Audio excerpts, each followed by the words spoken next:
threatened on its fifth and potentially most powerful nuclear test, claiming to have successfully tested a nuclear warhead.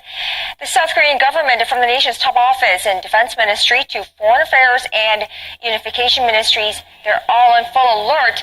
We have a team coverage tonight. Let's start with our Kim Hyun-bin. He's live at the Ministry of National Defense in downtown Seoul. Hyun-bin, let's start with the initial announcement by Korea's Joint Chiefs of Staff today. Good evening, Korea. South Korea's Joint Chiefs of Staff said the magnitude 5 tremor was detected near North Korea's nuclear test site in Punggye at around 9:30 a.m. This morning. The Ministry of Defense confirmed that it was a nuclear test, estimating the yield of the bomb at 10 kilotons, which would make it the biggest the regime has ever detonated. By comparison, Pyongyang's fourth nuclear test in January this year was estimated at 6 kilotons. Now, this morning's apparent test also marks the shortest interval so far between nuclear tests by the regime.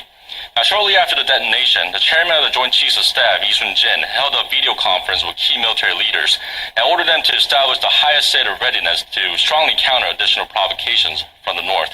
He also called on the nation's troops to keep a lookout for any unusual activities north of the border. Now, government sources say there's a high chance today's test was aimed at marking the 68th anniversary of the establishment of the regime. Now, North Korea has conducted 5 nuclear tests so far, which were in 2006, 2009, 2013, January of this year, and now today. And of the 5, they were conducted under the reign of Kim Jong-un. Right, Hyun-bin, the South Korean military made another announcement today regarding the implementation of a new plan to counter North Korea's nuclear and missile threats. Give us the details of that plan. That's right. Previously, there were 2 steps to counter North Korea's missiles and nuclear threats. The first is the kill chain, and the second is Korea Air and Missile Defense System. The kill chain aims to preemptively identify and strike key enemy facilities before a missile is launched, while the KMD intercepts missiles before hitting designated targets. A third step has been implemented today, known as the Korea Massive Punishment and Retaliation. Now, if North Korea plans to threaten South Korea with its nuclear weapons, Seoul will spare no measure to retaliate by targeting the regime's core. Now, let's hear what the JCS has to say.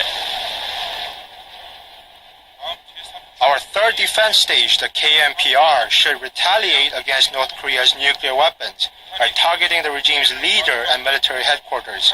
We'll use precise missiles and deploy special forces units to the north.